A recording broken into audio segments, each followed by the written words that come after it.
What do you say to get clients to desperately want to work with you in construction? Listen, construction is an old school type of business, and if you're not doing it the old school way, then you're literally going to be missing out on probably millions of dollars in projects. Let me tell you something. It's super easy to let the internet, technology, email, texting kind of be the main driver of your construction prospecting. But if that's what you're doing, you're probably missing out. My team and I, we've actually identified that most contractors are missing out on at least, at a minimum, $200,000 a month in project contracts because they're not doing lead generation right and they're busy, so they don't have time to even invest in their business. That's why we make these videos, because if you're getting value, then go ahead and like and subscribe so that you can get notified every time we release more videos. If you're anything like me and you want to grow your construction business, then you need a game plan. And what's that game plan? We need to start doing things old school. So forget about the internet, forget about email, texting, and phone calls.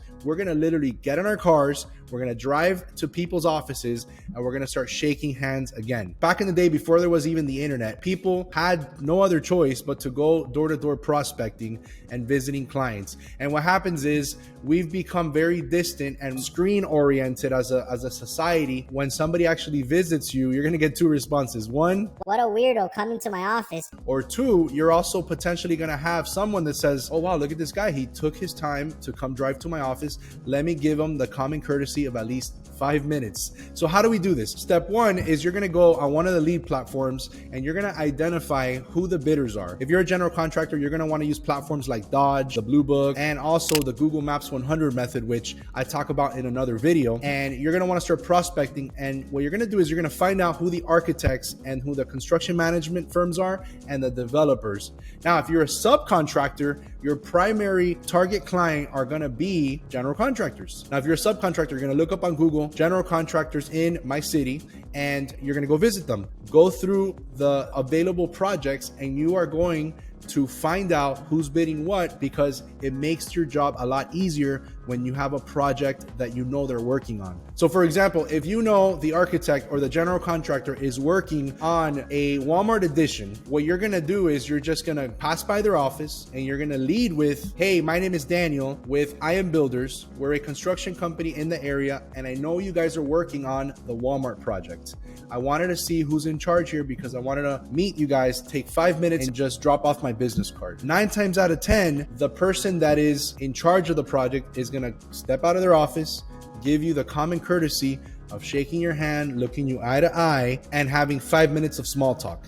That's it, because your goal is to get your foot in the door. Because what we're gonna do is you're gonna do this over and over and over and over, because ultimately what we wanna do is we wanna build repeat clients. And the only way to do that is to get your foot in the door. I'm telling you, I've bid out jobs before and I've literally had unknown people send me proposals and they probably spent hours and hours and hours and hours and hours and hours doing these estimates and preparing these bids and maybe working on the weekends to meet the bid dates. And they send me the email with a proposal attached. I don't know who this flooring contractor is. I don't know who this concrete guy is. No phone call, no email, no visit, nothing. And then they cross their fingers and they hope that they're gonna win the job. And that's not how you do business in construction. If you're doing it like that, you're gonna fail. If you wanna be successful, you're gonna do the following. Step number one, you're gonna use a lead platform like the Blue Book or ConstructConnect, and you're gonna find the right clients. Step number two, you're gonna go visit those clients and you're gonna go shake people's hands. Step number three, you're gonna add those people's contact information into a master list so you can follow up. Because the key in any sales scenario is follow up. You can go ask any salesperson. You can go ask Grant Cardone, who literally has a sales university called Cardone University. And the most important part of a sales process is the follow-up, because most people do not follow up. They just shoot their proposal once and they cross their fingers. And if you're doing that, you're leaving a lot of projects on the table. You don't want to be annoying and needy and just kind of like bothering them, but you do want to set up a follow-up schedule where you're following up at least every 2 to 3 weeks. Because if maybe they don't have a job now, or maybe they awarded the project that you're working on to somebody else, but 2 weeks from now or 3 weeks from now, they might be in a completely different scenario. Let me share with you a quick story. One time I was doing this exact process and we had a master list.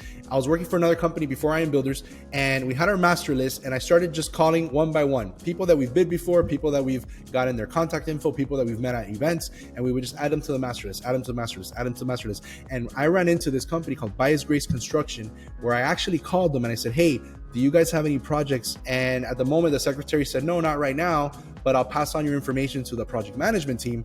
And guess what happened? I get an email from a guy named JC. Hey, Daniel, I have a project. It's a negotiated project and I desperately need a drywall contractor. Can you help me?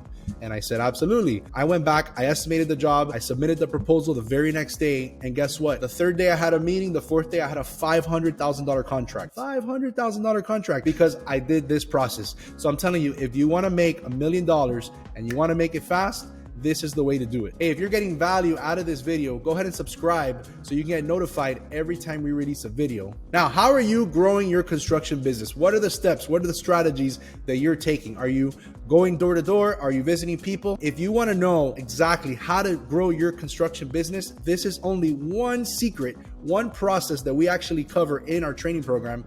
So if you want to go ahead and learn more about how you can work with us, whether it's on training or actually having us do your sales and all your estimating and your leads for you, go ahead and click below. There's going to be a link where you can learn more. All right, I look forward to helping you grow your construction business.